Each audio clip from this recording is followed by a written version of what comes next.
The family company had been sold. My share was $10,000. Those words hung in the air of Thomas's office, as if they had just been spoken in some entirely foreign language. I looked up from the classic oak desk, where my husband had sat and worked for the past 40 years. My fingers were still tracing the faded cowhide surface, right where Thomas's hand had rested, just 3 weeks earlier. "What did you say, Caleb?" My voice sounded steadier than it felt in my chest, thankfully. At 67, I had grown used to keeping my balance, even when the world around me was quietly collapsing. 3 weeks ago had been Thomas's sudden stroke. Then came the funeral I drifted through like a sleepwalker. And now, this moment. Caleb, my only son, stood opposite me, a stack of documents in his hand, his face revealing very little. "Everything is in here, Mom," he said, pushing the pile of papers across the desk. His well-manicured fingers brushed against the edge of the leather, so completely different from the calluses his father once had when he was building Riverstone Aeronautics from nothing. "I know this is a shock to you, but Dad had been considering buyout offers for months. The deal just happened to close after everything that happened." I looked down at the documents. A page so simple it was suspicious, for something that was supposed to mark the end of a company worth $13 million. $10,000, I repeated slowly. "For my share in the company, your father and I built over 45 years of marriage." "Your share," Caleb emphasized, adjusting his Italian silk tie, a nervous habit he had developed back in his boarding school days. "Dad's controlling interest was transferred to me through the trust he set up long ago. This is just a standard spousal compensation, calculated off the final sale price." Standard spousal compensation, as if I were some low-level employee being laid off with a modest severance package, rather than the woman who had stood beside Thomas Harper through 4 decades of struggle, sacrifice, and finally, success. "I see." I kept my tone neutral, even slightly curious. "So who bought it? Another aviation company? A competitor?" Caleb hesitated, only for a fraction of a second, but it was enough for me to notice. "It is a private equity firm, Redwood Vale Capital. They specialize in acquiring mid-sized manufacturing companies." "Redwood Vale Capital," I repeated, studying his face closely. "I do not recall your father ever mentioning them." "It is a recent development." Caleb seemed to regain his confidence. "They approached us right before Dad's stroke. Unfortunate timing, but it is a solid deal. They keep operations intact, retain most employees. That is what Dad wanted." "Is it?" In my head, Thomas's raspy voice echoed from one of his rare lucid moments in the hospital. "Marianne, promise me you will protect what we have built. Something is wrong." At the time, I had dismissed it as the confusion often seen in stroke patients. Now, I was no longer so sure. "When will I get to meet the new owners?" I asked. Caleb blinked, clearly not expecting that question. "There is no need for that, Mom. I have handled everything. You just need to sign your acknowledgement of receipt, then you can focus on adjusting to your new circumstances." My new circumstances. Widowhood. Apparently poorer. Pushed out of the company that had been part of my identity, bound to my marriage for nearly half a century. How thoughtful of my son to manage everything so efficiently, just 3 days after we buried his father. $10,000 will not go very far, I remarked mildly. The property taxes on this house alone are nearly that much each year.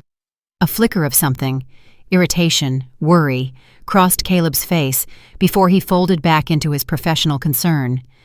"We will discuss your housing arrangements soon. The estate is fairly complex. For now, this will help with immediate expenses." I nodded slowly, as if weighing his words. "And the valuation of the company, $13 million seems low, considering the defense contracts your father secured last year." Caleb's eyes narrowed slightly. "Mom, with all due respect, you were never directly involved in the business side. The valuation reflects current market conditions, along with some newly acquired debt obligations." There it was. The condescension I had been expecting. Poor Marianne, the business wife, arranging dinner parties and charity galas while the men took care of the important matters. What would she know? Of course, I conceded, rising from my chair with the dignity that had become my armor after decades of being underestimated. You are right. Business was always your father's domain, not mine. Relief flickered openly across Caleb's features. He had prepared himself for tears or muddled questions, not this calm acceptance. I am glad you understand. The check will be deposited into your account tomorrow. How convenient. I walked toward the door, signaling that the conversation would end on my terms, not his. Oh, Caleb, who exactly is behind Redwood Vale Capital? I would at least like to know who owns your father's legacy now. It is an investment consortium, he answered immediately, using the tone of someone reciting a prepared response. Very discreet, very professional. The CEO's name is Margaret Ashford. She is British, Mom. I could not suppress the smallest curve of a smile at the corner of my mouth. Margaret Ashford, Sounds intriguing. Do you know her? Caleb asked, a flicker of anxiety slipping into his voice. The name sounds familiar, I replied, my hand resting on the doorknob. All right. Thank you for handling everything, Caleb. You have always been very efficient. After my son left, I returned to Thomas's desk and opened the secret drawer only he and I knew about. I took out a slim leather folder. Inside was the full file on Redwood Vale Capital, articles of incorporation, tax filings, and the name of the sole shareholder, Marianne Eloise Harper. My fingers traced the formally printed letters without a hint of trembling. The company I had quietly established 6 months earlier, when Thomas first confided his suspicions about our son's financial manipulations. The company that had just acquired Riverstone Aeronautics at a fraction of its true value, using the very falsified valuation documents Caleb had helpfully supplied to the buyers. The phone rang. Elliot Vaughn, my husband's longtime attorney, was calling, right on schedule. "It is done?" he asked bluntly, never one for small talk. "It is done," I confirmed. "Caleb has just informed me of the sale, $10,000 for my share. Exactly as you predicted." Elliot let out a dry laugh, devoid of humor. "And did he mention who the buyer is?" "Redwood Vale Capital, supposedly owned by someone named Margaret Ashford." "And did he show any sign he understands what that name means?" "No," I said, looking at the wedding photograph on the desk, me in an ivory lace gown, young and smiling beside my talented, ambitious husband. "He has no idea he has just sold his father's company to his mother." "The board meeting is scheduled for Friday," Elliot reminded me. "We have 3 days to get everything in order. Are you ready for this, Marianne? Once we move forward, there is no going back." I thought of Thomas's final urgent whisper, of 45 years spent building something that mattered, and of my son's casual dismissal of my part in all of it. "I have been ready my entire life," I replied. "Caleb is the only one who does not know it yet." When I hung up, I allowed myself a single moment of doubt. Was I truly prepared to confront my only child? To dismantle the carefully constructed fraud he had set up? To step out of the shadows and stand in the harsh light of corporate power? The answer arrived in Thomas's voice, as clear as if he were standing right beside me. "Show them who you really are, Marianne. Show them the woman I have always seen." It was time. But this was only the beginning. 3 days from now, in the Riverstone Aeronautics boardroom, the truth would be laid bare, and Caleb would, for the first time, learn that some forms of power do not show up on paper. Elliot Vaughn's office was the complete opposite of the heavy oak and leather gravity of Thomas's workspace. Here there was glass, steel, and sharp modern lines, a perfect reflection of Elliot's legal approach, transparent, pragmatic, and uncompromising. I had known Elliot for nearly 4 decades, since he was a newly minted lawyer fresh out of school, handling the first life-or-death contract negotiations for Thomas. "You look calmer than I expected," Elliot observed, sliding a cup of tea toward me. for someone who has just discovered her son tried to defraud her out of millions. Appearances are terribly misleading, Elliot, I replied, accepting the cup. Caleb seems to have forgotten that. Elliot nodded, opening a drawer and taking out a tablet. I have finalized the paperwork for Friday's board meeting. Once you are formally introduced as the owner of Redwood Vale Capital, we will have to move quickly. Caleb will almost certainly attempt to challenge the acquisition. On what grounds? I asked, though I already knew the likely answer. Diminished capacity is the most probable route. Elliot's voice dipped slightly. He will argue that you are no longer of sound mind after Thomas's death, that you have been manipulated by outside forces, namely me, into seizing control of the company. A short, bitter laugh escaped me. Diminished capacity. The very argument he would have used if Thomas had lived long enough to confront him about the missing funds. Exactly. Elliot tapped the screen, and a set of complex financial spreadsheets appeared. And speaking of which, the forensic accounting team has finished their analysis. It is worse than we anticipated. I drew in a deep breath. Show me. For the next hour, Elliot walked me through each layer of my son's betrayal, methodically, coldly, leaving no room for emotion to blur the facts. Falsified inventory reports, offshore accounts receiving irregular transfers from supposed competitors, patents sold below fair market value to shell companies that, when traced through multiple overlapping corporate entities, ultimately led back to a single name, Caleb Jordan Harper. He has been bleeding the company dry for at least 3 years, Elliot concluded. If Thomas had not noticed the discrepancy in last year's quarterly report— Thomas always had an extraordinary memory for numbers, I cut in, my voice low but firm. Even when he pretended not to care about the details in board meetings, a trait our son had underestimated, in both his father and his mother. Elliot nodded, then switched to another document. The most serious issue is the employee pension fund. Caleb used it as collateral for his personal loans. If we do not stop the sale to his shell company, that fund will collapse. And when that happens, the workers lose everything. I set my teacup down on the table, each movement carefully controlled, as if any slight slip might cause the tide of anger and pain inside me to spill over and shatter the composure I was clinging to. Because these were not just numbers on a spreadsheet. This was the retirement money of people who had worked alongside Thomas for decades, people who had sat around our dinner table at Christmas parties, whose children had received college recommendation letters signed by Thomas and me, families whose milestones had been marked by cards and personalized gifts from the Harper household. Did he truly believe he could get away with this? I asked, more to myself than to Elliot. Financial fraudsters usually share 2 traits, Elliot replied. An exaggerated faith in their own intelligence and an unshakable belief that the rules only apply to other people. He shut off the tablet with a decisive click. Caleb has both in abundance. Just like his grandfather, I murmured, memories drifting back to the fraught relationship between Thomas and his own father, a gambling addict who had nearly destroyed the family before Thomas was old enough to intervene. Elliot nodded slowly. The board meets at 10 o'clock Friday morning.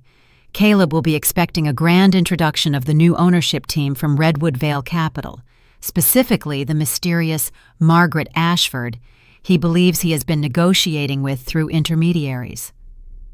And instead, I said, unconsciously smoothing my dress, a childhood habit that resurfaced whenever the tension in my chest climbed too high, he will get me. He will. What about the other board members? I continued. Can they be trusted? 2 are firmly in Caleb's camp, Henderson and Patterson. They have directly benefited from this scheme. The rest are either loyal to Thomas's memory or completely unaware of what has been going on. Elliot slid a thick folder across the desk. Here is a dossier on each of them, including the extent of their involvement, or lack thereof. I took the folder, and for the first time felt the full weight of what I was about to do. And the employees? I asked. How do we protect them once everything comes to light? The acquisition structure shields ongoing operations from direct legal fallout. Your control through Redwood Vale ensures production will not be disrupted. Elliot paused, then added, but there will be questions. shock, and probably anger, not only directed at Caleb, but at the Harper family as a whole. "Temporary anger is better than permanent loss," I replied, thinking of the pension fund and the families depending on it. "Thomas built this company on integrity and innovation. I will not let Caleb destroy that legacy with greed and shortcuts." As I gathered my things to leave, Elliot finally asked the question he had been avoiding all meeting long. "After Friday, have you decided what you are going to do about Caleb?" The mother in me wanted to shield that boy, but my moral responsibility demanded that I hold the man he had become accountable. In my mind, I saw the Caleb from years ago, the small boy, earnestly explaining his Lego constructions, the awkward teenager at his first dance, the young man standing tall in his graduation gown, Thomas beaming at his side. When had that boy disappeared? And when had ambition curdled into greed? "That depends on him," I said slowly, "on whether he can be honest and remorseful enough to face what he has done." The look in Elliot's eyes told me he did not hold out much hope, but he only nodded. "I will have a car pick you up at 9 o'clock Friday morning. Try to rest before then." Rest? As if sleep could come while the confrontation lurked on the horizon. As if I could close my eyes without seeing Thomas's face in those final hospital days, contorted with the effort of conveying what he had uncovered about our son. In the lobby, I checked my phone. 3 missed calls from Caleb. 1 text message. "We need to talk about the house. Can you meet tomorrow? Realtor has some questions." Realtor. As if the family home, where Thomas and I had raised our child, celebrated holidays and birthdays, and where my husband had drawn his final breath, were nothing more than an asset to be liquidated. I typed a brief reply. "Fine. Your father's office, 2 p.m. Let him come to me. Let him sit in his father's chair and tell me to my face that he plans to sell the ground out from under my feet, while handing me a pittance compared to the company's true value." That would be the last conversation conducted under the balance of power Caleb had always taken for granted. The knowledgeable son managing everything, the mother passively accepting whatever scraps she was given. By Friday, that balance would shatter, irreversibly. The only question that remained was whether our relationship as mother and son would shatter along with it.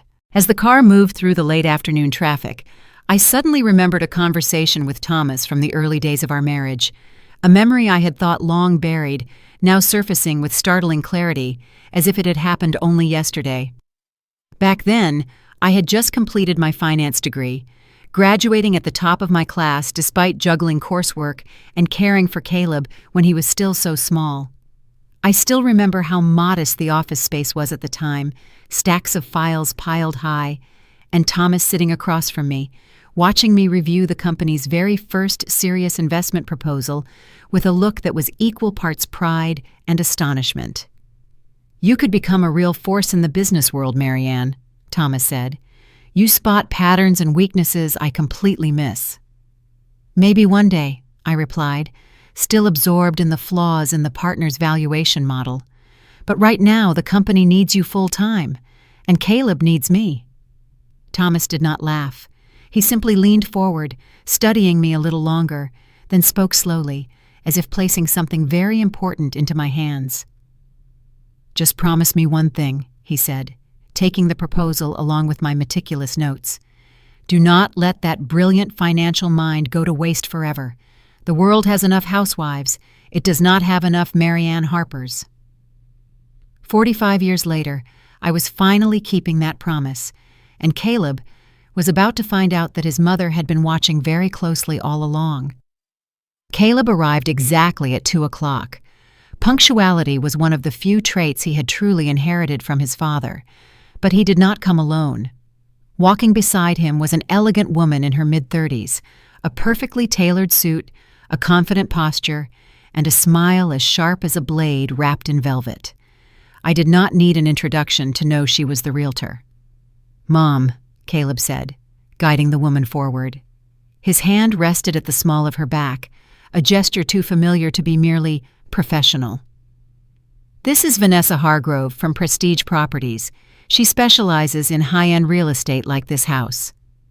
I extended my hand with the calm poise of a woman who has hosted hundreds of corporate events without ever letting anyone see the sweat in her palms.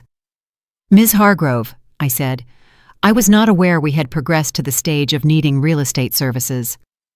A flicker of confusion passed across Vanessa's face. She darted a quick look at Caleb, as if seeking confirmation.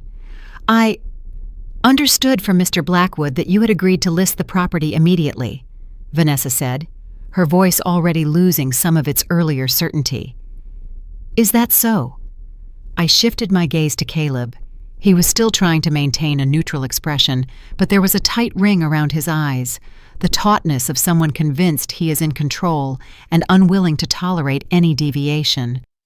"Very efficient of you, arranging all this in the middle of our period of mourning."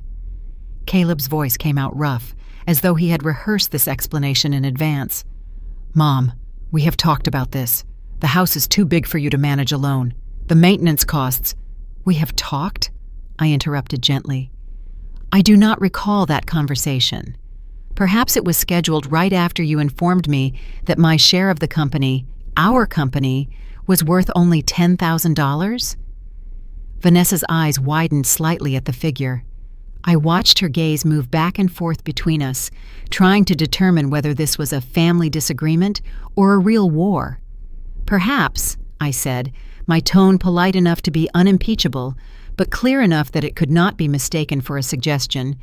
"Ms. Hargrove could wait in the living room. Caleb and I need to clarify a few family matters." Vanessa withdrew, hesitating briefly before stepping out. Once the office door closed behind her, the room changed at once. No more performance, no more polished civility. Caleb's carefully constructed shell cracked. "Really, Mom?" Caleb shot out. "You had to bring up that compensation in front of her?" "Compensation?" I repeated, as if tasting a word that sat wrong on my tongue. "Not theft? Not fraud?" "That is completely unfair," Caleb protested, dropping heavily into Richard's leather chair, the one he had never been invited to sit in. "The valuation was done by independent analysts. That offer was fair market value, considering the current debt obligations." "The debt obligations that appeared rather suddenly under your management," I replied, still calm. "How convenient." Caleb's expression hardened, and in that moment I saw something that chilled me. A cold calculation utterly unlike the boy I had raised.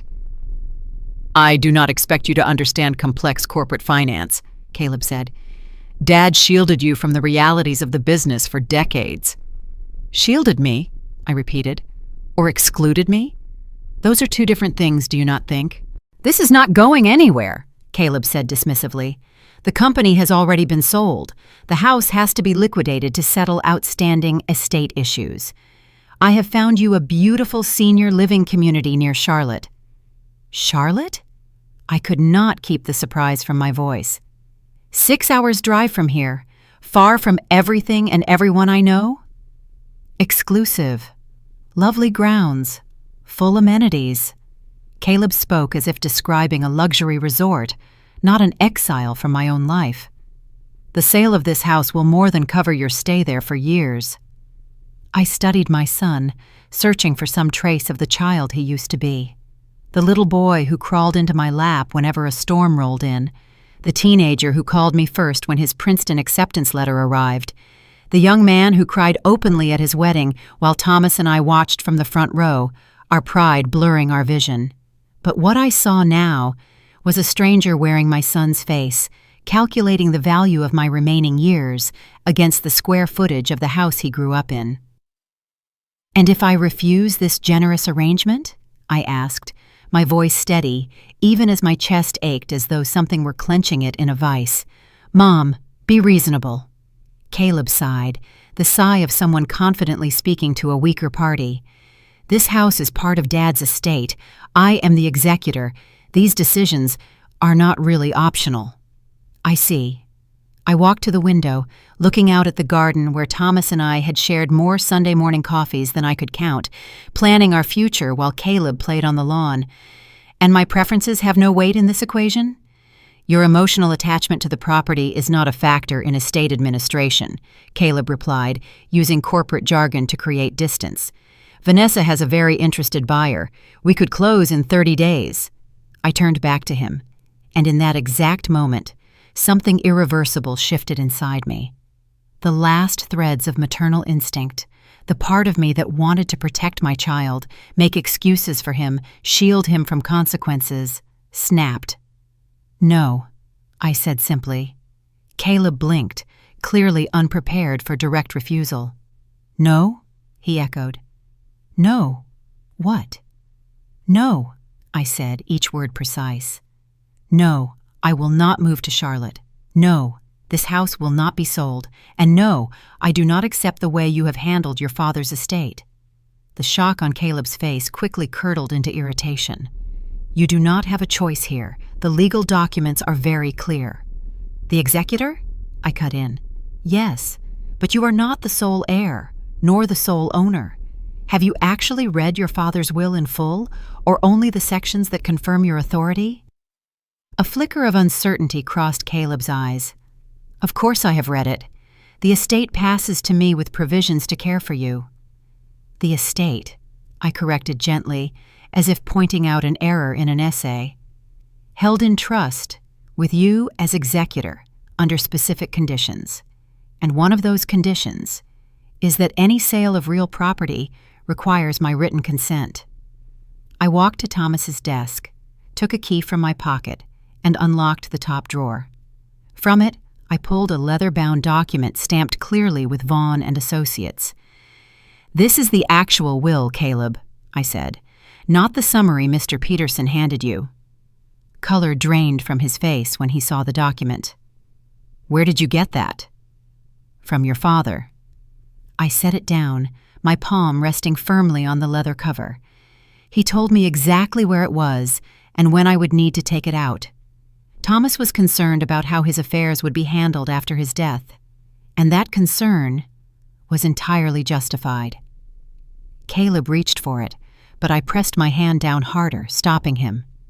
"Section 14, subsection C," I said evenly, "prohibits the sale of this property without my written approval. Subsection D states that my housing cannot be terminated without my consent, regardless of other estate considerations." "This cannot be legal," Caleb muttered, half to himself. "Dad changed everything before we could—" He stopped abruptly. I looked him straight in the eye. "Before you could what, Caleb?" The air thickened. "Before you could finish transferring the company's assets?" I asked, my tone still low but razor-sharp. "Before you could remove my name from the property records? Before your father fully realized what was happening right under his nose?" Caleb shot to his feet, so abruptly that the chair rolled back and crashed into the bookshelf. "You have no idea what you are talking about," he said quickly. Dad was confused at the end. He was making accusations, seeing problems where there were none. Was he? I kept my composure, though beneath it a storm was screaming. "Then perhaps we should discuss these accusations at the board meeting on Friday. I believe you are preparing to introduce the new owners of Riverstone Aeronautics to the leadership team." Something in my voice stopped Caleb short. His expression shifted from defensive anger to anxious calculation. "What do you know about the board meeting?" "Only what any shareholder would be told," I replied with a faint, inscrutable smile. "Though in my case, I am a shareholder whose stake, according to you, is worth only $10,000, considerably less than one might expect from a company valued at $13 million. Would you agree?" "You are being emotional," Caleb said, trying to regain control. "Grief can make people paranoid, see conspiracies." "It is not paranoia, Caleb," I cut in. "It is clarity." I walked to the door and opened it. "Ms. Hargrove has waited long enough. Please let her know this house will not be sold." "This is not over," Caleb warned, his voice dropping. "You have no idea what you are getting yourself into." "On the contrary," I replied, looking directly at him. "For the first time in decades, I know exactly what I'm getting myself into. See you Friday at the board meeting. And do give my regards to Margaret Ashford when you speak with her." When Caleb and Vanessa left, their confusion barely concealed, I allowed myself a moment of quiet satisfaction. The shock in Caleb's eyes when I mentioned Margaret Ashford, the fictional owner of Redwood Vale Capital, was the confirmation I needed. Caleb had never bothered to investigate the company buying Riverstone Aeronautics. Greed and haste had blinded him to even the most basic due diligence. I returned to Thomas's desk and lifted our wedding photograph. My fingers traced the younger lines of his face through the glass, as if by touching long enough he might answer me. "First move. Done," I whispered. "He suspects something, but he has no idea what is coming." In just 2 days, Caleb would learn exactly who he had been negotiating with all these months. He would learn that his mother was not the decorative business wife he had always dismissed. I was someone with enough intellect and resolve to protect what mattered, even if I had to protect it, from my own son. And perhaps the most painful part of all, Caleb would be forced to understand that Thomas had known everything. You can drop this entire segment straight into your video edit to keep viewers hooked. But before you assume this was just an argument about money and property, remember one small detail. Caleb did not just bring a realtor. He brought her into Thomas's office, where his father had died less than 3 weeks earlier, and sat down in that chair as if everything had belonged to him for a long time. And it was in that moment that I realized the most frightening truth. He did not just want to sell the house. He wanted to erase me from this family's history, erase me from everything Thomas left behind, and call it reasonable. Only Caleb did not know. In that room there was still something tucked away in a drawer, and once it was pulled into the light, his entire plan would collapse like a house made of paper. Riverstone Aeronautics headquarters rose 15 stories above the surrounding industrial district, its glass and steel facade catching the early light, glowing a pale metallic gold. 12 years ago, Thomas had overseen every detail of its construction, insisting on a design that was both modern and subtly honoring of traditional craftsmanship, just like the products the company produced. Efficient, precise, but never soulless. Mrs. Harper. The surprise on night shift guard Franklin Moore's face was obvious as Elliot and I stepped into the lobby at exactly 6:17 a.m. "We did not expect to see you here." "Good morning, Franklin," I replied, feeling my own heart ease slightly as I remembered his name from those year-end parties. "It has been a while." "Yes, ma'am." Franklin lowered his head, his voice sincere. "My deepest condolences for Mr. Harper. He was a good man. He always remembered my kids' names." "Thank you." I accepted the condolence with a graceful nod, the kind of grace women like me learn over decades. Even when your heart is in pieces, you stay upright on the outside. "I believe my son has scheduled an early meeting with some of the board members. We would like to prepare the main conference room." If Franklin found the request unusual, he did not show it. He simply became immediately professional. "Of course, ma'am. 15th floor. I will notify the day shift security that you are here." The elevator doors closed. In that narrow metal space, the sound of my breathing seemed louder than normal. Elliot stood beside me, eyes forward, holding his briefcase like a soldier holds a shield. As the elevator began to rise, Elliot spoke quietly, reviewing the strategy one last time like a battle map. "Henderson and Patterson will arrive first, probably around 7:30. Caleb will meet privately with them before Westfield comes at 8. We need to be in the conference room before anyone else shows up." "And the documents?" I asked, though I already knew the answer. Elliot tapped the leather case lightly. "Complete files, the financial irregularities, the fraudulent valuation, and Caleb's attempts to extract intellectual property, along with Redwood Vale's acquisition papers, proving you are the sole owner." The elevator doors opened onto the executive floor. I had not set foot here since the 10-year anniversary celebration 3 years ago. Little had changed. The same tasteful artwork depicting the history of aviation innovation, the same refined gray carpeting, the same wall of glass looking down into the production floor, where Thomas used to stand for hours, simply watching the lines run. The boardroom sat on the eastern side of the floor. A 20-foot oak table gleamed under the recessed lighting, and at the head of the table, Thomas's chair. His chair was larger than the others, with a higher back, like an exclamation point in furniture form. It had sat empty since his stroke 8 months earlier.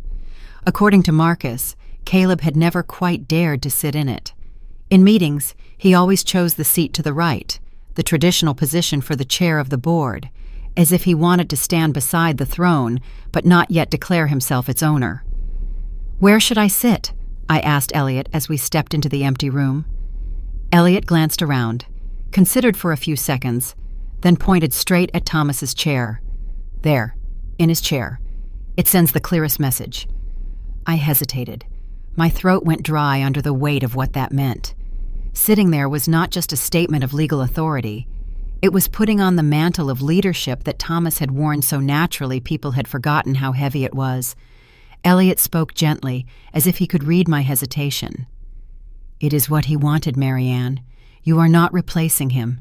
You are protecting what he built." I drew a deep breath, then lowered myself into the high-backed leather chair. I arranged the documents Elliot had given me in a neat line before me. From this position, I could see through the glass wall to the elevator lobby and reception area. An unspoken advantage. We would see them arrive before they had time to brace themselves for the sight of me. I sat there for several minutes, doing nothing but listening to the hum of the air conditioning and the building waking up. You might think a boardroom is just 4 walls and a table, but here, every object held memories, signings, contracts, life or death decisions, and also lies delivered in steady voices. I looked down at the oak tabletop. I had once rested my hand on it during anniversary celebrations when I was still Mrs. Harper of the polite speeches and well-timed smiles. But this morning, I had not come to smile. This morning, I had come to do the one thing I had always done best for 45 years, just never in public, to read the truth out loud. At 7:26, the elevator doors opened. Through the glass wall, I saw Henderson and Patterson step out mid-conversation. They froze for a brief second when they spotted Elliot inside the boardroom, clearly organizing paperwork. "Right on time," I murmured. A minute later, the boardroom doors swung open. Henderson, a heavy-set man with the overfed look of someone used to billing meals to company accounts, entered first. Patterson followed close behind. "Mercer," Henderson nodded to Elliot, his tone barely bothering to hide its hostility. Then his gaze landed on me, and the shock was unmistakable. "Mrs. Harper, this is unexpected." "Good morning, Robert," I replied, my pleasantness finely measured. "Thomas, please have a seat." The 2 men exchanged a sour look, then chose seats as far from me as possible, as if physical distance might reduce the danger of the situation. "I did not think the board meeting started until 10, Patterson ventured, his thin face creasing with worry. "You are not mistaken," I assured him. "I am aware of the preliminary 8 o'clock meeting Caleb scheduled with you both and Westfield. I simply thought we should have a different conversation first." Henderson's complexion shifted from pink to deep red. "With all due respect, Mrs. Harper, company business is rather sensitive at the moment. It might be better if the majority shareholder were not present while you discuss the company's future," I cut in, my voice still light but unyielding. "I do not agree." "Majority shareholder?" Patterson repeated, confusion clear on his face. "But the sale to Redwood Vale Capital is underway." "Exactly," I said. "According to plan, except perhaps not exactly as Caleb has described it to you." They had no time to respond before the elevator opened again, and I saw my son. Even through the glass, I caught the precise moment Caleb realized I was sitting in the boardroom. His step faltered, his expression sliding from confidence to shock, then resetting into calculation within seconds, quick, like someone well practiced at it. By the time Caleb entered the room, the professional mask was back in place. Only the slight tremor in his hand as he set his briefcase on the table betrayed what was happening inside. "Mom," Caleb said, trying to sound casual, but the casualness was stretched so thin it sounded like paint that had not fully dried. "This is a surprise. The grief counselor did say you might find comfort in familiar environments to stabilize, but I did not think you would come here." The gentle insinuation that grief had impaired my judgment, exactly as Elliot had predicted with the diminished capacity argument, sparked a flare of anger in me. I held it steady, like a flame cupped in my palm, refusing to let it burn me. "Very thoughtful of you to worry about my mental state," I replied evenly. "I assure you, I am thinking very clearly." Caleb's gaze flicked to Elliot, then back to me. "As glad as we always are to see you, we do have a confidential business meeting scheduled. Perhaps Elliot could take you home, and we can talk after today's proceedings." "Actually," I said, "this seems like the perfect opportunity to address some matters directly, especially those involving Redwood Vale Capital and the upcoming transfer of ownership." A spark of alarm flickered in Caleb's eyes before he smothered it with a condescending smile. "Mom, I understand you are upset about the sale, but these are complex corporate issues that the owner of Redwood Vale Capital would presumably be very familiar with," I finished for him. "Would you not agree?" The room went completely still. Henderson and Patterson glanced at each other, confusion spreading like an oil stain. Caleb stared at me, the calculations behind his eyes suddenly visible. "What exactly are you implying?" Caleb asked. Each word weighed. I did not answer immediately. Instead, I took a business card from the folder in front of me and slid it across the gleaming oak tabletop. The cream cardstock carried the embossed logo of Redwood Vale Capital and a single name: Margaret E. Ashford, Chief Executive Officer. Caleb picked up the card, staring at it as if, by looking long enough, he could force it to turn into something harmless. "Margaret Ashford," Caleb murmured. "You mentioned her, but what does she have to do with you?" "Margaret is my first name," I said quietly. "Ashford is my maiden name." The blood drained from Caleb's face. Realization appeared slowly, then hit him like a door being kicked open. "No, that is not possible." "It is entirely possible," Elliot interjected, sliding a set of documents toward each man at the table. "As these incorporation papers show, Redwood Vale Capital is wholly owned and controlled by Marianne Eloise Harper, formerly Ashford." Henderson snatched up the documents, his eyes scanning the pages in increasingly panicked movements. "This cannot be legal. The negotiations, the valuations, were conducted with full transparency on Redwood Vale's side," Elliot finished smoothly. If Caleb chose not to investigate the purchasing entity properly, that is not Mrs. Harper's responsibility." Caleb remained frozen, the business card pinched between his fingers as if it weighed enough to break bone. "Why?" he finally managed. The single word came out rough and fractured, carrying both confusion and a sense of betrayal. "Why would you do this?"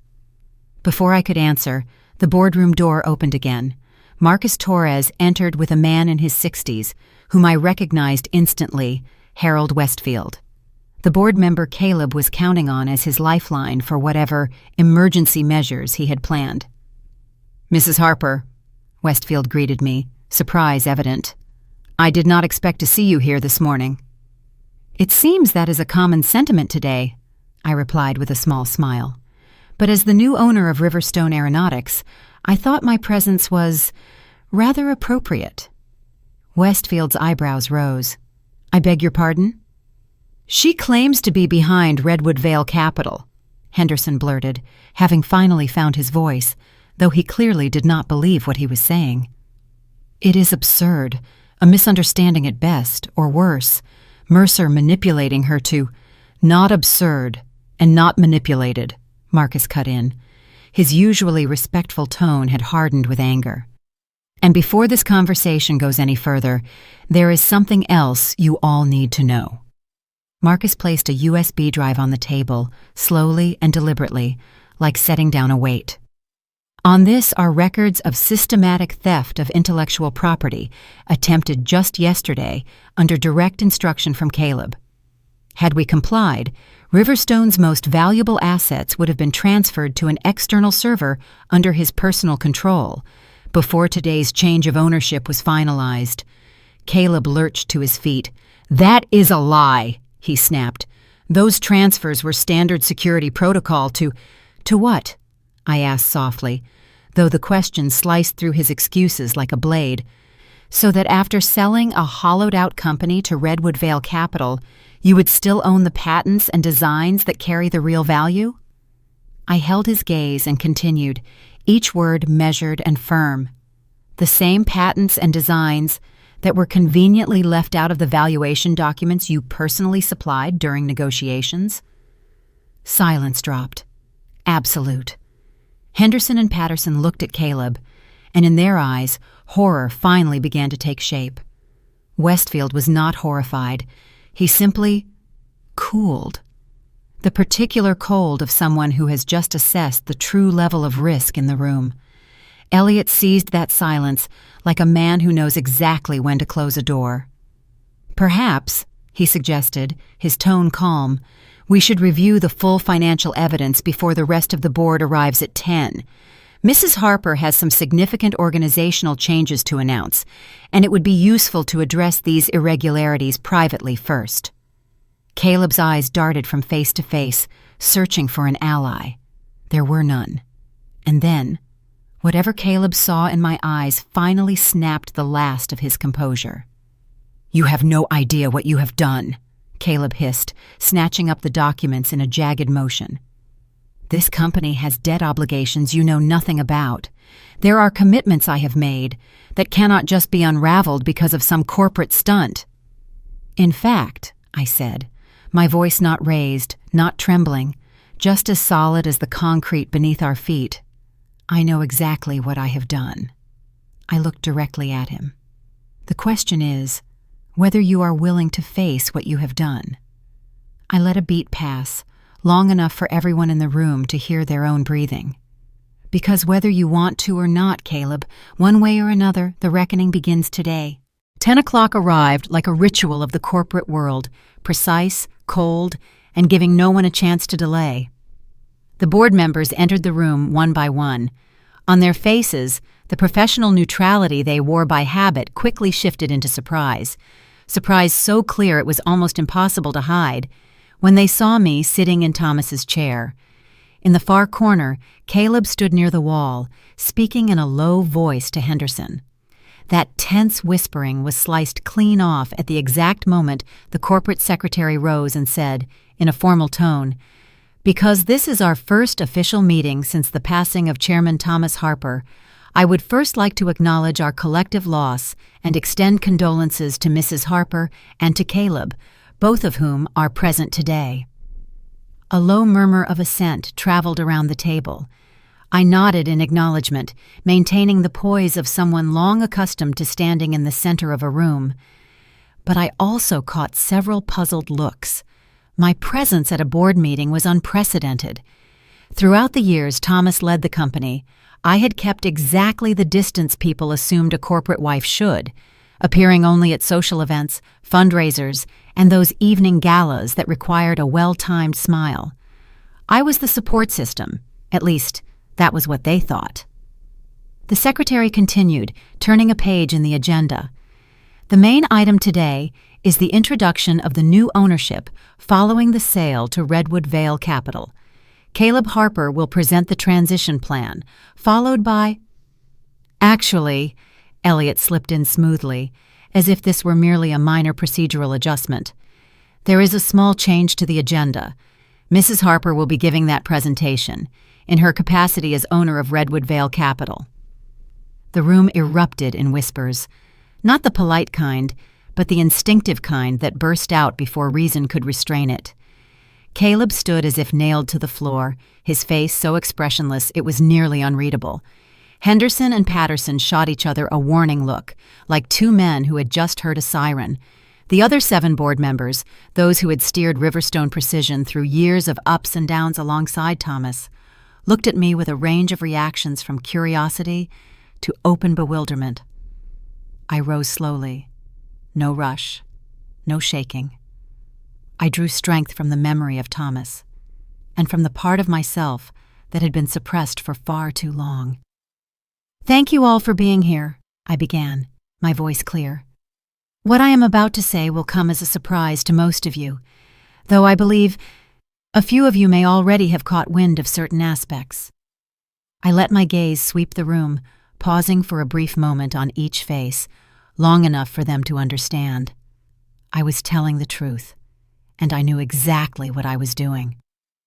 3 days after my husband's funeral, my son informed me that Riverstone Aeronautics had been sold to a firm called Redwood Vale Capital at a valuation of $13 million, and my share of that transaction was presented as $10,000. A gasp escaped from somewhere. Then came more murmurs. Several heads turned automatically toward Caleb. His jaw clenched. "That amount," I continued, as calmly as if I were reading a report, "reflects a severe undervaluation of the company, and I am acutely aware of that because I worked alongside Thomas for decades, in ways most of you never saw."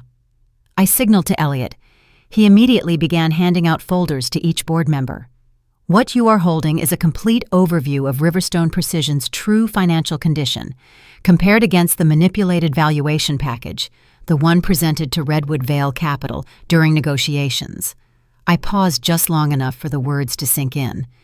"It also includes documentation of systematic financial irregularities over the past 3 years, diverted funds, misrepresented contracts, and, most recently, an attempt to extract the company's intellectual property just before today's transfer of ownership." The rustle of paper filled the room. People bent their heads, turning pages, eyes scanning quickly, and then Caleb pushed himself off the wall. The carefully erected mask of calm finally cracked. "Nonsense!" he burst out, his voice tight with suppressed anger. "My mother is grieving after my father's death. She's being manipulated by Mercer into some misguided scheme." "Perhaps," Westfield cut in, still not lifting his eyes from the documents, his brows drawn together, "you would like to explain why the Macmillan defense contract is listed here at $7 million, when the board approved it at $12 million, or why the pension fund is short by $4 million. Caleb froze for a fraction of a second, so brief you had to be watching very closely to see it. Then he clenched back into shape. "There are perfectly legal accounting explanations for those discrepancies. If we could discuss this privately instead of ambushing me in front of everyone." "Ambushing," I repeated, my tone light but edged. Interesting word, from someone who presented his mother with a $10,000 payout for a lifetime of building. The air thickened. I went on, each word measured. "There is one more thing you do not yet know. Redwood Vale Capital was formed 6 months ago. By me. I used my maiden name, Margaret Ashford." I pulled out another document and set it on the table. "This is a certified copy of Redwood Vale's incorporation papers. They clearly show that I am the sole owner and director, and through that entity, I legally bought Riverstone Aeronautics from my own son, who believed he was selling to a faceless investment group." A silence fell so deep you could hear someone swallow. The board members looked between me and Caleb as if they were witnessing a reversal too extreme to believe. Henderson had gone pale. Patterson looked like he was calculating escape routes, rapid math flickering behind his eyes. Then Caleb let out a short, harsh laugh. There was nothing humorous in it. "Congratulations, Mother," he said, his voice scraped raw. "An excellent piece of corporate espionage. I'm sure Dad would be proud you were so good at deception." "Deception?" I repeated, letting the word hang for a beat. "Then let us talk about deception, Caleb." I looked straight at him. "Let us talk about the offshore accounts you set up to receive kickbacks from suppliers, about the patents you transferred to shell companies you personally control, about the pension fund you systematically gutted to cover your own investment losses." Each accusation was a clean cut. Caleb did not deny them. He simply hardened. Hardened the way a wall does once the pretty paint has been stripped away. The board members glanced back and forth like spectators at a match none of them wanted to attend, but none dared to walk out of. "You have no proof," Caleb said at last, though even his own voice did not sound convinced. At the far end of the table, Marcus Torres, who had remained silent until then, spoke up hoarsely. "Actually, we do. Financial transfers, email trails, server logs. Thomas suspected something was wrong for months, and he implemented additional security protocols without anyone knowing." Caleb's eyes widened. He was dying, confused. Whatever he thought he had was meticulously documented by a man whose mind was sharp as a razor to the very end. I finished for him. "The stroke affected your father's body, Caleb, not his intellect. He saw what you were doing. He just did not have the strength left to confront you himself." For the first time, a flicker of uncertainty crossed Caleb's face, very quick, but real. "If he had concerns," Caleb said, trying to wrest back control, "he should have spoken to me directly, not orchestrated an elaborate charade like this." "Were you listening?" I asked, just one question. I did not raise my voice, but it made the whole room fall silent. Then I continued, each question laid down like a stone. "Can you explain why you tried to cheat me out of what was rightfully mine? Why you planned to place me in a senior care facility in Charlotte while selling my home? Why you betrayed not only your father's trust, but also the safety of every employee who has staked their life on this company?" The questions hung in the air, unanswered. Caleb looked around the room. His gaze darted quickly, calculating, desperate for an ally. He found none. Westfield leaned forward, his voice grave, practical, in exactly the way that had earned Thomas's respect. "Mrs. Harper, as troubling as all this is, I still have to ask, what are your intentions for the company going forward? Riverstone Precision has over 300 employees. There are contracts to fulfill, obligations to meet." I nodded. This was the question I had been waiting for, not a question of emotion, but of responsibility. "My intentions are very simple," I replied. "Riverstone Aeronautics will continue operating without interruption. All current contracts will be honored. The pension fund will be restored to full solvency immediately." I paused, looking at each board member in turn. "And the organizational structure will be significantly adjusted, starting today." Caleb laughed again, that same humorless sound. "Let me guess. I'm fired." "That is the simplest option," I acknowledged, "but not always the one that best serves the company, or the people who rely on it to live." The mockery on Caleb's face wavered. Confusion took its place, as if he could not understand why I was not bringing the hammer down at once. "Before we make any personnel decisions," I went on, "I want the board to review the full body of evidence. Some of what you will see will be deeply unpleasant. Some of it may be criminal. And all of it requires us to weigh our legal and moral obligations carefully." I nodded to Elliot. He rose immediately. "We have prepared individual summaries for each board member to review privately," Elliot said. "I propose we adjourn for 90 minutes so everyone has time to process the information. When we reconvene, Mrs. Harper will present her restructuring plan." The board members left the room one by one, folders in hand, their expressions shifting from shock to a grim sort of resolve. Caleb did not move. Only when the door closed and the room held just Elliot, Marcus, and me did Caleb finally speak. His voice was lower now, dangerous. "What game are you playing?" He looked at me as if I were an opponent. "If you wanted to destroy me, why go through all of this? Why not just call the authorities?" I looked at my son for a long time, the features so like Thomas's, hardened by ambition that had rotted into greed. Intelligence no longer applied to creation, but to escaping consequences. And despite everything, my heart ached, for the boy Caleb had once been, and for the man he had failed to become. "Because whatever you have done," I said slowly, my voice soft, "you are still my son. And this company is still your father's legacy." I took one small step forward, just enough to be sure he heard every word. "I am giving you a chance, Caleb, a chance to make this right." On his face, emotions flickered between calculation and something that might have been remorse.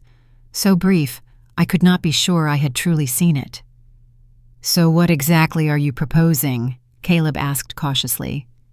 "That," I replied, gathering my documents, "is what we will discuss when the board reconvenes." I paused, looking him directly in the eye. "I suggest you use these 90 minutes to decide what matters most to you, because after today, nothing will be the same." The executive office on the 14th floor opened onto a full view of St. Louis, the city Thomas loved, and the place where he had poured his youth and ambition into every brick of Riverstone Aeronautics. I stood by the window, the tea in my cup long since gone cold. Behind me, Elliot was going over the restructuring proposal one last time, his voice steady as always. "The employee stock ownership program is legally sound," he said, "but the board will definitely have questions. 30% is an unusually generous allocation." "That is what Thomas wanted," I replied, watching slow-moving shadows of clouds glide over the rooftops. "He always believed the people who built this company deserved to own a piece of it." Elliot nodded, jotting down a few more notes. Then he looked up. "And Caleb?" That question struck at the exact spot I had been wrestling with the most. The mother in me wanted to protect him. The businesswoman could not ignore the damage he had done, and the widow felt duty-bound to keep Thomas Harper's name clean. "The terms remain as we discussed," I said slowly. "He can accept them, or face the other option." A discreet knock sounded at the door. Marcus stepped in, his expression tighter than usual. "The board is heading back to the conference room, Mrs. Harper," he said, then hesitated. "And Caleb has asked to speak with you privately before the session resumes." I looked at Elliot. His face remained professionally neutral, but his eyes said something else. "Advice?" I asked. "As your attorney, I would advise against any conversation without witnesses." Elliot paused, exhaled. "But as Thomas's friend of 40 years, some things extend beyond legal caution." I nodded. 10 minutes. In here, not in his office. And if we go over, you come in." Elliot left. I stayed by the window, looking out at the city as if it might help steady me. When the door opened, I felt Caleb's presence before I saw him, like a thin draft of cold air drifting into the room. A faint trace of his cologne lingered, the same brand Thomas had given him last Christmas. "Mom," Caleb said. His voice no longer had the sharp arrogance it carried that morning. "Thank you for agreeing to see me." I turned, and I was struck by how tired he looked. The polished CEO veneer seemed to have cracked, exposing the real strain underneath. For a split second, I saw the boy he had been, the child who used to run to me with scraped knees, with broken toys, when his whole world needed just one person to lean on. 10 minutes is not enough to explain years of deceit," I said. My voice was neither accusing nor forgiving. Caleb stood on the opposite side of the room, keeping his distance as if he were afraid that touching anything might cause it to shatter. "I did not come to justify myself," he said. "The evidence is too clear. I just want to know, what happens next?" "Then why are you here?" He ran a hand through his hair, a gesture so like Thomas's that my heart tightened. "They are reviewing material that could put me in prison," Caleb said, his voice hoarse. "My career, my reputation, everything I've built." "Everything we built," I corrected softly. "This company is not your personal trophy. It is your father's life's work. It feeds hundreds of families. It produces components that keep airplanes safe in the sky." Caleb flinched, as if slapped. "I know. Now I know," he said quietly. "Do you truly know, or are you just sorry you got caught?" I asked, meeting his eyes. A flash of irritation lit in his gaze, then died, replaced by something more complicated. "Both," he admitted. I am sorry I got caught. And I am sorry I betrayed Dad. Sorry I treated you like someone on the sidelines instead of part of everything this company achieved. The words sounded right, but his voice still held a hollowness, like a confession crafted in his head before it reached his mouth. I did not argue with him. I went straight to the core. My plan gives you a choice, I said. You can stay at Riverstone Aeronautics in a non-executive capacity under strict oversight to repair the damage you caused, or you can resign completely, and the board will decide how to proceed legally. Caleb frowned. A non-executive role? You want to demote me from CEO to some mid-level manager? After 15 years working here with Dad? With? I echoed, my tone sharper. The numbers tell a different story, a story of enriching yourself by hollowing out the company. I increased profits by 30%, Caleb started. The Macmillan contract where you skimmed $5 million, I cut in. The same contract you misrepresented to the board. Caleb fell silent. His eyes darted quickly, calculating. So what exactly is the role? He asked. 1 year in production, I answered, on the factory floor, where every one of your financial decisions has real consequences for real people. After that, we can consider operations management, if you prove your competence and your moral judgment. Production? Caleb gave a short, disbelieving laugh. You want me on the shop floor? You have already done your version of being a CEO, I said, and this time my voice went cold. We have all seen the results. He looked ready to argue, then stopped, because there was nothing left to argue. I said nothing more. I simply looked at him. And in that moment, I understood something frightening. Caleb was not just afraid of prison. He was afraid of losing the only thing that made him feel valuable: power. And when someone who has lived off power starts to lose it, they will do anything to get it back, even if it means hurting the people they love again. The other option? Caleb asked, his voice dropping. Immediate resignation, I said, and the board will consider referring the full file to the authorities. He gave a dry, bitter smile. You are giving me so many choices. More than you ever gave me, I replied. $10,000 in a care facility in Charlotte, remember? This time, the reminder landed like a punch. A trace of genuine shame flickered across his face, thin but undeniable. I did not think you would find out, he said quietly. It sounds worse than I meant it to. It is exactly as bad as it sounds, I answered. You were planning to discard me, Caleb. He bowed his head. No protest. The board reconvenes in 2 minutes, I said, refusing to let emotion pull me away from what needed to be done. I need your answer. Work off your debt through honest labor, or walk out and face the consequences. Caleb straightened, adjusting his tie, a gesture that was both defensive and an attempt at self-control.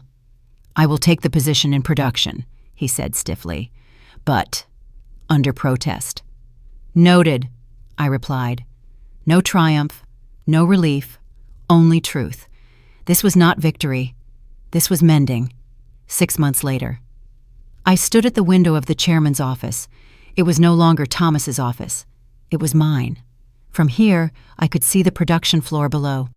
Caleb wore the same blue uniform as every other worker. His hands were calloused. His shoulders sagged with fatigue. Elena Vasquez, who had worked with Thomas since the early days, was showing him a precise assembly step. He did not argue. He asked questions, then tried again. Marcus Torres, now the CEO, stepped up beside me. Elliot says he passed Level 3 certification last week, Marcus reported, 2 weeks ahead of schedule. Technical ability was never the issue, I said. Attitude was, Marcus replied, then gently amended, and it is changing. Elena says he listens now. I watched Caleb carefully carry a newly assembled component to the quality control station, his expression so focused I could barely recognize him. What would Thomas say about this? I asked quietly. Marcus was silent for a moment. He would say, "We are doing the right thing, not the easy thing, but the right thing."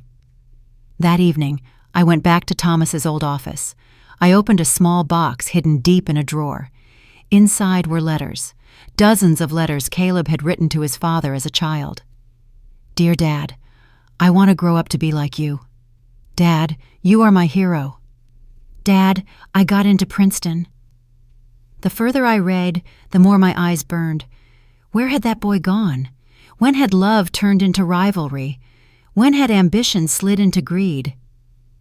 A very soft knock at the door cut through my thoughts. Caleb stood in the doorway, still in his uniform, his hands stained with oil, despite clearly having tried to wash them. "Do you have a minute, Mom?" I nodded. "Today I found a flaw in lot G47, Caleb said quickly, as if afraid he might change his mind. "Small, but dangerous if it slipped through. I stopped the line, filed a direct report. We are going to have to redo 200 units. I looked at him. This was the real test. He could have hidden it to avoid trouble, or he could speak up and pay the price. "You did the right thing," I said. Caleb swallowed. "That is what Dad would have done." And for the first time in many months, his eyes reddened for real. "I am sorry, Mom," Caleb said, his voice breaking. "I do not know how to fix all of it." "You cannot fix everything at once," I said gently, "but you can start with one honest decision at a time." He nodded, blinking quickly, wiping his eyes. "Can you ever forgive me?" I looked at my son, not the arrogant CEO, not yet the fully redeemed man, just a human being standing in the wreckage of his own making. "Ask me again in a year," I replied, "when I have seen who you become, when no one is watching." Caleb nodded silently and left. I opened the box of letters again and slipped in a small new note, in my own handwriting. "Dear Thomas, our son is finding his way back, slowly and painfully, but perhaps not too late. I miss you, and I will keep holding on to what you believed in. Marianne." Outside the window, the lights of St. Louis flickered in the night. In the morning, Riverstone Aeronautics would open its doors again. The machines would run. People would go to work. And on the factory floor, a man who once believed he stood above everything was relearning the lesson Thomas had spent a lifetime protecting. True legacy is not measured by power or profit.